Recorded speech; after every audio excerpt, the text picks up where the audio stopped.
Hello and welcome to this edition of World at War. My name is Mohammed Saleh. Under what circumstances will Russia push the nuclear button? This is a question that's been giving sleepless nights to the military strategists at the Pentagon. And now, 29 leaked Russian secret military documents have shed some light on the threshold that could spark a nuclear attack by Russia. These 29 secret Russian military documents were first accessed by the Financial Times, and they are from the years 2008 till 2014. And American military experts now claim that for the first time, it has become pretty evident as to how low the threshold is for Russia to pull the nuclear trigger. But bear in mind, these leaked secret Russian military documents talk about the use of Russia's tactical nuclear weapons for limited battlefield use in theatres of war such as Europe and Asia. These documents do not shed much light on Russia's strategic nuclear weapons, the type of which that Russia can deploy using ICBMs that can devastate entire cities on a different continent. But here's the catch. Modern nuclear tactical warheads, as of today, release significantly higher explosive energy than the deadly nuclear bombs that the United States dropped on Hiroshima and Nagasaki in 1945. So what is Russia's nuclear threshold? Now, according to the leaked Russian military documents, Russia can actually pull the nuclear trigger if 20% of Russia's strategic ballistic missile submarines are destroyed, if 30% of Russia's nuclear-powered attack submarines are put out of action, if just 3 or more of its naval cruisers are sunk, if there are 3 or more of its airfields that are flattened, or if Russia's main and reserve coastal command centers come under simultaneous attacks. So on the 14th of April 2022, when Ukraine used 2 R-360 Neptune anti-ship missiles to sink the flagship of the Russian Black Sea Fleet, the Moscow cruiser, how close do you think we were to a nuclear conflagration? Besides these clearly stated thresholds, there are also other less clearly defined scenarios where Russia could roll its finger over the nuclear button. For instance, when Moscow wants to prevent its troops from losing battles or territory, when Russia wants to make its navy more effective, or when Russia wants to prevent a large-scale aggression from an enemy state. The leaked Russian military documents also contain details of war games, where Russia defends itself against the onslaught of invading forces from China. The war games have details of simulations of how Russia would defend itself, particularly in the eastern part of its territory, if ever China decides to invade from the south, clearly highlighting the levels of anxiety that exist between Moscow and Beijing. But the Ukraine war has changed the geopolitical calculus. Russia and China have now signed a no-limits partnership for combat against the West. On the 27th of February, the French President Emmanuel Macron set the cat amongst the pigeons when he insisted that France could not rule out the possibility of sending ground troops to Ukraine to fight against Russia. I've never said France was not in favor of sending troops. I will not lift the ambiguity of tonight's debate by naming names. I said that it has been evoked as part of options. I've told you the 5 points where there was an established consensus. These points are completely put in place, but we should not exclude that there might be a need for security that then justifies some elements of deployment. But I've told you very clearly what France maintains as its position, which is a strategic ambiguity that I stand by. Nothing should be excluded to pursue our goals. The reaction from Russia was immediate.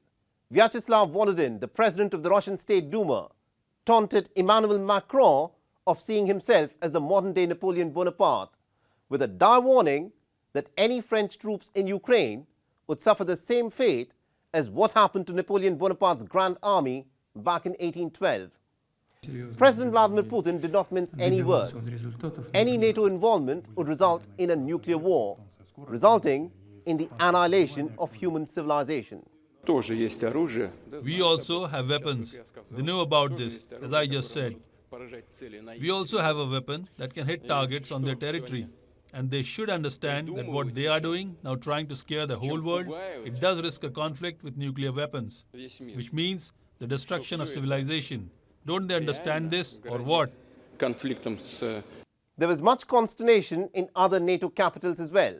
From the beginning of this war, the American position has been to supply Ukraine with all the weapons that it needs to defend itself without putting American troops on the ground. And the White House was forced to reiterate this position again. Only U.S. Military personnel that are in Ukraine are associated with the embassy as part of the Defense Attaché office, and they're doing important work in terms of helping us with the accountability of weapons and systems that are provided to Ukraine. The president's been clear, there's not going to be U.S. troops on the ground in Ukraine. At this moment, Russia is widely believed to have over 5,889 nuclear warheads, while the United States has over 5,244 nuclear warheads. The Ukraine war is now in its third year, with no indication that it will end anytime soon. But what the Ukraine war has shown is that the security interests of the United States are now markedly different from the security interests of Europe. More than ever before, the European capitals would like to see Russia lose in the Ukraine war, even though the United States at this moment is caught in the vortex of its domestic politics. Oftentimes, wars are the result of a miscalculation. The low nuclear threshold of Russia means that the West must always factor in a nuclear response by Moscow in case the NATO military alliance or any one of its member nations decide to act to break the stalemate in Ukraine. We are living in the age of robots. Robots may not be around just to serve us and to make our lives better, but with advancements in AI-powered robotic dogs, the questions of human life and death could soon depend on the split-second decisions that would be made by AI. In the latest, Chinese scientists have developed robotic dogs that can shoot like a pro. And up until now, the legion of robotic dogs being produced by China were used as novelty electronic pets or for doing some mundane tasks. But these new robotic dogs that are now being developed in China can change the future of warfare. These robotic dogs have been tested to fire a machine gun with the accuracy of a skilled shooter. And guess what? These dogs have already proven themselves to be better shooters than the best human soldiers on the battlefield. Our next report gets you the details.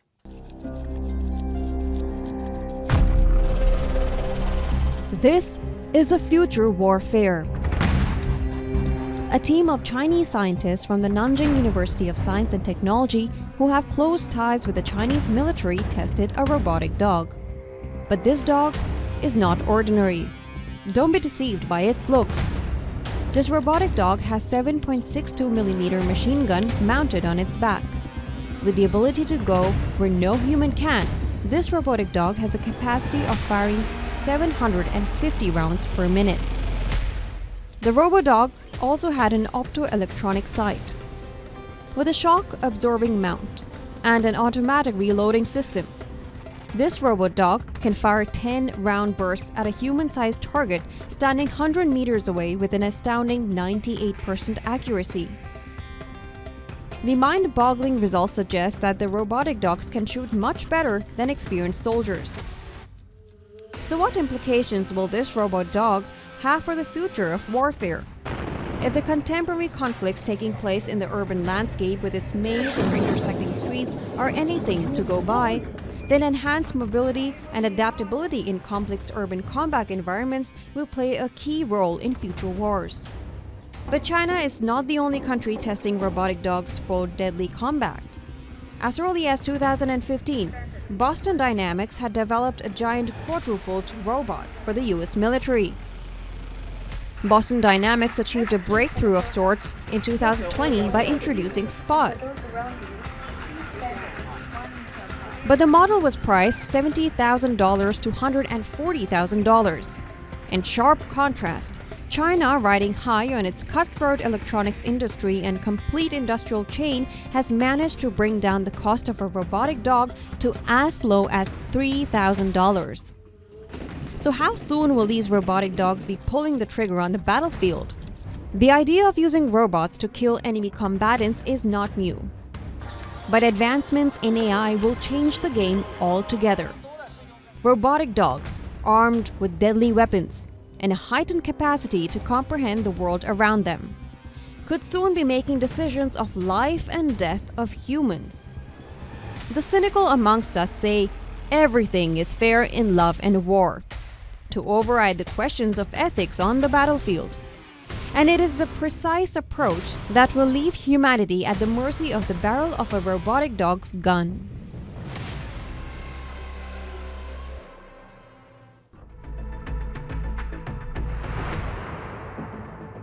The Central African nation of Chad descended into chaos and political unrest this past week.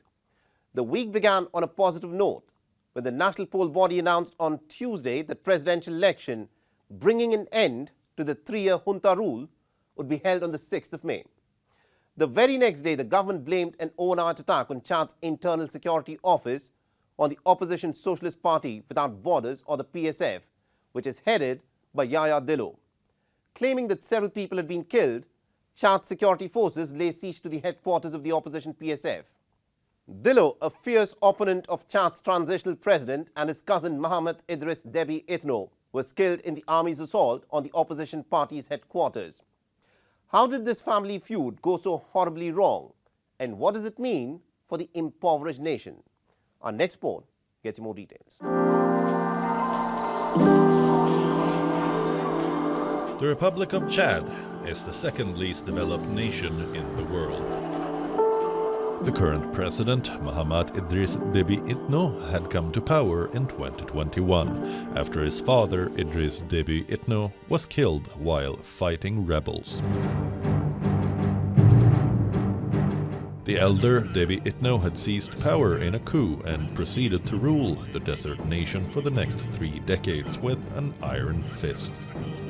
His son Mohammed had promised to hand power back to the civilians and organize elections within 18 months. But added another 2 years of transition, pushing back the transition period to the 10th of October this year. Despite his promises to the African Union to not run for the presidency, a new constitution adopted in a December referendum last year paved the way for him to contest, much to the chagrin of the opposition. His main opposition, though, came from within his family. Mohammed's cousin, Yaya Dillo, who helms the opposition party PSF, was a candidate for presidency against his uncle in 2021 as well, and had expressed displeasure at the ruling regime's manipulation in the name of rule of law. We opt for a peaceful transition, even if this does not conform with our principles of acting within the law and our wish not to give the new authorities the chance to use the established institutions to perpetuate a new type of power that we do not want. On the 27th of February, the national poll body announced that the first round of presidential election will be held on the 6th of May, and the final results will be declared by the Constitutional Council on the 5th of June. The next day, the government blamed an attack on the office of Chad ANSE, Internal Security Agency, in capital N'Djamena on activists of opposition PSF. The Chadian government wishes to inform national and international opinion that an assassination attempt against the President of the Supreme Court was fomented by the Secretary in charge of Finance of the Socialist Party Without Borders, Abakar Tourabi, who, according to the government, fomented the assassination plot on February 19th, which led to his arrest. However, the situation took a dramatic turn, with a deliberate attack by the individual accomplices, led by the elements of the PSF and headed by the movement's president Yaya Dillo, on the premises of the National State Security Agency, ANSE, resulting in several deaths. Dillo denounced the attack against the Supreme Court president as staged and denied any involvement in the Tuesday night attack on the security agency. Escalating the tensions further, security forces were deployed on the streets of the capital. Internet and telephone services were disrupted across most parts of the country. The headquarters of PSF was surrounded by the security forces. Reportedly, PSF members came under attack while trying to retrieve the body of their colleague, Ahmed Tourabi. And in a shootout with the security forces, the main opposition leader, Yaya Dillo, was killed. According to the communications minister, Dillo didn't want to surrender and had fired on law enforcement. The upcoming election was intended to return Chad to constitutional rule after 3 years of military-backed rule. But with the killing of the main opposition leader, a dark shadow now looms over the entire democratic process.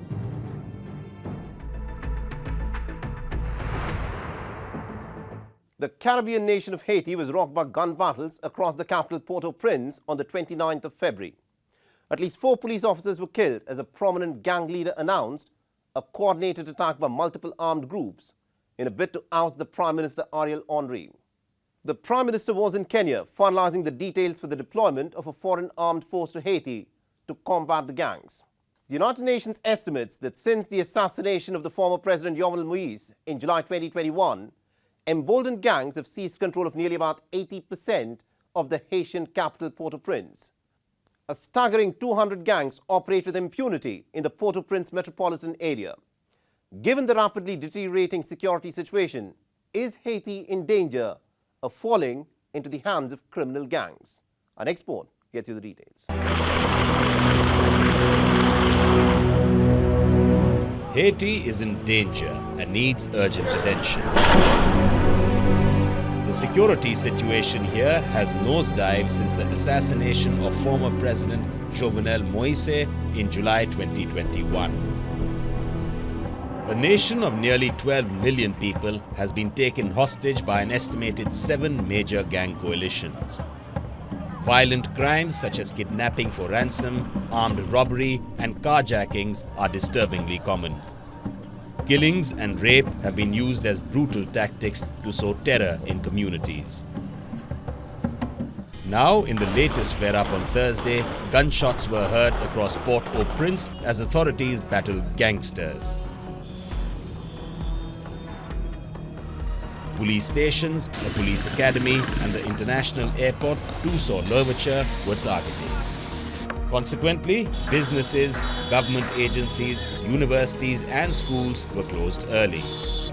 The principal troublemaker, Jimmy Cherisia, popularly known as Barbecue, is the leader of the feared G9 family and allies. Claiming to be the representative of a coalition of armed groups and blaming the government, he laid out the audacious plan. The first objective of our fight is to ensure that Prime Minister Ariel Henry's government does not remain in power by any means. All of us, the armed groups in the provincial towns and the armed groups in the capital, are united today. The country is in a situation it can no longer cope with. The country is not run, there is no leader, the population is in famine, people can't go out because of the insecurity, the population is tired, it can't take it anymore. The panic-stricken Haitians were seen fleeing their neighborhoods, carrying children and heavy bags stuffed with belongings. Hands raised as a peace offering to potential gangs, they rushed through intersections. Here are all my belongings, everything I can carry. I find myself dragging my things through the streets. Prime Minister has to do something. If he wants the country, he must give us a chance to live in peace. I'm 62 and I can't take it anymore. In some neighborhoods, the residents set up roadblocks to prevent gangs from entering. Men, not wearing uniforms, stood guard with machine guns. The impoverished nation has also been engulfed in widespread civil and political unrest recently, with thousands taking to the streets demanding ouster of the Prime Minister. Elections were supposed to be held in Haiti and Prime Minister Ariel Henry scheduled to cede power to the newly elected officials by the 7th of February this year, which didn't happen. Though it remains unclear if Cherisia has the backing of other gangs, the launch of the coordinated attack on Thursday undoubtedly spells more trouble for the precariously placed Prime Minister.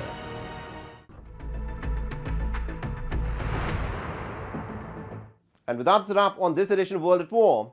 If you want to reach out to me with any comments, feedback or suggestions, please feel free to do so on the ID that you're seeing on your screens. I'm your host Mohammed Saleh and I'll see you again next week.